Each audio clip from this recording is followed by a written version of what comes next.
All right, so you're dealing with some shin splints, huh? Mm-hmm. Well, today we're taking a deep dive into some hands-on techniques to get some relief. And the source material that we're using today is really fantastic because it really gets down to the root of the problem. Okay, cool. When it comes to shin splints, it's not just about the shin. It's like a chain reaction that often starts further down. So it's not just like the bone itself. We got to kind of look elsewhere, too. Exactly. You've got to think about like tight muscles in your calves, especially the soleus. Okay. Those can pull on your foot and cause your arch to collapse inward. Interesting. And then that puts extra stress on the shin bone. Okay, that makes sense. But what I don't get is, like, I sit at a desk all day. Mm. Why would my calves be the culprit if I'm not exactly, pounding the pavement every day? Oh, that's a great question. Yeah. It's easy to think that if we're not actively engaging those muscles, they wouldn't be tight. Right. But actually, prolonged sitting can actually shorten your hip flexors. Yeah, and then that impacts how you walk and run, even if it's just to the coffee machine. Oh. And that can lead to more strain on your shins. Wow, that's fascinating. So even if you're not like a marathon runner or whatever, those tight calves can still be a problem. Yep. Okay, so this book mentions something called Medial Shin Smash and Floss Mobilization. Yes. Which sounds pretty intense. It does sound intense. Can we actually try this at home, or is this something that you should only leave to the pros? No, this is absolutely something you can try at home. Okay. It might sound intimidating. Yeah. But it's actually surprisingly simple and effective technique. Cool. You'll need a lacrosse ball or something similar. All right. Think firm, but not, painfully hard. Got it. You don't want to bruise yourself. So I'm picturing basically giving myself a deep tissue massage on my shins with this ball. You got it. Okay. You're using the ball to apply pressure and release those tight spots along the inside of your shin bone, where those key muscles are. Got it. And the best part is there are a bunch of variations to this technique. Oh, really? Like what? So you can do it just sitting on the ground. Okay. You can use a tool called a Gemini tool. Hold on, there's a special tool for this. Yeah. Wow. It basically elevates your leg and allows you to use your body weight to control the pressure. Oh, that's cool. On the ball. So it's a little less intense. Yeah. Okay, cool. It's pretty handy. And then there's also variations like pressure wave. What's pressure wave? Where you apply pressure and then you move your foot back and forth. Oh. So you're kind of like massaging it as you're doing it. That makes sense. There's a variation called the executive, which is perfect for people who are at a desk all day. Oh. You can literally do it while you're working. Oh, really? How does that work? You basically use the edge of your chair to apply pressure to the shin. Oh, that's cool. And you can do it while you're sitting there. Yeah. Okay, so I'm definitely going to try the executive variation. Yeah. Now, what about this super friend technique? Ah, yes, the super friend. It sounds. This one requires a partner. Okay. They basically use their foot to apply pressure to your shin muscles. Oh. It can be a bit more intense. Yeah. But some people find it incredibly effective. Okay. The key here is communication. Right. Making sure your partner understands the level of pressure that you need. So no shin-crushing incidents. Exactly. All right. Got it. Now, we've been focusing a lot on the inside of the shin, but the book also mentions mobilizing the front and the outer parts of the shin. Yes. Why is that important? It seems like most of the pain is on the inside, for me at least. That's a common misconception. Oh. While the inner shin muscles get a lot of attention, those peroneal muscles running along the outside of your lower leg play a huge role in stabilizing your foot and ankle. And if they're tight, which they often are, especially for runners or people who tend to heel strike, it can contribute to shin splints. So even if the pain is mainly on the inside, those outer muscles could be pulling on things and adding to the problem. Exactly. And the good news is we can address them with similar techniques. Okay. So you can use a lacrosse ball, a roller, even a stick massager to find and release those trigger points, those super tight spots that can refer pain and limit mobility.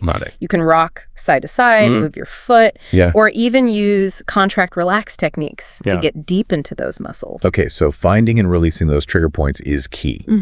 Now, before we move on, the book talks about double-leg plantar flexion. Yes. What in the world is that? It's a fancy name for a pretty simple stretch. Oh, okay. You sit on your heels with the tops of your feet flat on the floor.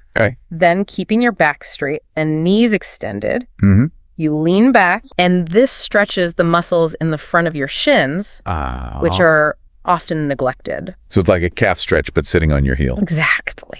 Okay, I'm feeling it just thinking about it. And you can always do a single leg variation if you want a more targeted stretch. Okay. Now I know what you're thinking with all these techniques. How much time? Exactly. How much time are we talking about spending on this each day? I hear ya. Yeah. But here's the thing. These techniques are incredibly time efficient. Okay, good. You can spend just a couple minutes on each one, totaling about 10 minutes for all the shin mobilizations. 10 minutes. Okay, that's totally doable. Right. But I'm guessing consistency is key here. You are absolutely right. Okay. Consistency is what makes the difference. Okay. Think of it like flossing for your shins. Shin flossing. I like that. A little bit each day goes a long way. Love that analogy. Okay, so we've covered a lot about mobilizing those tight muscles. What else should we be thinking about? When it comes to shin splint solutions. While mobilizing those muscles is crucial, we can't forget about the other pieces of the puzzle. Okay, like what? Things like the shoes you wear, Okay. how your body moves, even how much rest you're giving those hardworking legs. Right. It's all connected. That makes sense. So it's not just about the shins themselves, but like how they fit into the bigger picture of our movement and overall health. Exactly. Okay, cool. I'm ready to explore those other pieces of the puzzle. All right, where should we start? Let's talk about footwear. We literally spend most of our waking hours in shoes. Yeah. So it's no surprise that they can have a huge impact on our shin health. Okay, shoe talk. I've always wondered about this. What should we be looking for in a shoe, especially if those shin splints are acting up? Well, first and foremost, support is key. Okay. Look for shoes that provide good arch support and cushioning Right. to help absorb the impact of each step. Got it. And fit is crucial too. Look. Shoes that are too tight can restrict movement and blood flow, while shoes that are too loose can cause your foot to slide around Right. and put extra stress on your shins. So ditch those flimsy flats and go for something a little more supportive. Pretty much. Okay. What about specific types of shoes? Are there any that you recommend? It really depends on your foot type Okay. and the activities that you do. Sure. But for everyday wear, I often recommend shoes with a moderate heel-to-toe drop. What is heel-to-toe drop? That's the difference in height between the heel and the forefoot. Oh, A slight drop can help take some stress off your calves and shins. got it. So not completely flat, but not like a high heel either. Right. Makes sense. Okay, what about for running? If you're a runner, investing in a good pair of running shoes is a must. Okay. I highly recommend going to a specialty running store where they can analyze your gait Yeah. and recommend shoes that match your foot type and running style. I've heard about that. They have treadmills and cameras and everything. It's pretty high tech. It is. They can assess things like your pronation, Okay, with that? which is how much your foot rolls inward Oh, when you walk or run. interesting. Overpronation is a common issue that can contribute to shin splints, Oh, and they can recommend shoes with the right support to counteract that. wow. So there's a science to all of this. Yeah. It's not just picking a shoe that looks cool. Exactly. Okay, so speaking of science, let's talk about biomechanics. Yes. How our body moves. How we move impact those shins. Think of your body as a kinetic chain. Okay. Everything is connected. So if there are weaknesses or imbalances in one area, it can affect other areas further down the chain. Interesting. For example, weak hip muscles or poor core stability can change your gait pattern, Yeah. putting extra stress on your lower legs. I'm starting to see how this all fits together. So like those shin splints might actually be a symptom of a bigger issue. It's definitely possible. Sure. And that's why sometimes mobilizing those muscles and addressing footwear isn't enough. You might need to look at the bigger picture. So if I'm doing all the right things for my shins, but I'm still having issues, it might be time to call in like a professional. Absolutely. Okay. A physical therapist or a movement specialist can help identify any underlying weaknesses or imbalances Right. and recommend targeted exercises to address them. Got it. They can also assess your movement patterns and help you develop better biomechanics. That's good to know. All right, so we've covered mobilizations. We've talked about footwear. We've talked about biomechanics. What else should we be thinking about when it comes to shin splint solutions? Well, one thing that often gets overlooked is the importance of rest and recovery. Oh, rest. Yeah, that's always good advice. But seriously, how does rest actually help? If you're experiencing shin pain, it's a sign that your body needs a break. Okay. Ignoring that signal can lead to more serious injuries down the road. Right. Rest allows those muscles and tissues to heal and prevents further damage. So listening to our bodies, and not pushing through the pain is crucial. Very important. Okay, so how much rest are we talking about? It really depends on the severity of your symptoms and how your body responds. Sure. Start by reducing the intensity and duration of your activities. Okay. Maybe shorten your runs, switch to lower impact exercises like swimming or cycling, or even take a complete rest day if needed. So no heroics. Exactly. Rest is key. Yeah. So what if rest alone isn't cutting it? What else can we do? Icing can be a great way to reduce inflammation and pain. Okay. Apply an ice pack to the affected area for 15-20 minutes at a time, several times a day. The classic Rice method. Yes. Rest, ice, compression, and elevation. Exactly. Tried and true. And compression can help too. Okay. You can try wearing compression socks or sleeves, especially during or after activity. Yeah. They can help improve blood flow and reduce sweat. Compression socks have become pretty popular these days, and they come in all sorts of fun designs now. I know, right? Yeah. Fashion meets function. Exactly. And if you're really struggling with pain over-the-counter, pain relievers like ibuprofen or naproxen can help. Yes, they can provide temporary relief. Okay. But it's always best to talk to your doctor before taking any medication. Of course. Especially long-term. Always good advice. Yeah. Okay, so we've got rest, ice, compression, elevation, pain relievers. Anything else we should know about? There are a few more things that you can try. Okay. Some people find relief with foam rolling, gently rolling a foam roller along the muscles of the lower leg to release tension. Yeah. Others benefit from physical therapy, where a qualified therapist can assess your specific needs and create a personalized treatment plan, including targeted exercises and manual therapy techniques. So many options. It sounds like finding what works best for you is key. Yes. But I have a feeling there's even more to the story when it comes to shin splints. You're right. The human body is incredibly complex. Right. And there's always more to learn and explore. Sure. But the most important takeaway is this. Okay. You have the power to take control of your shin health. I love that.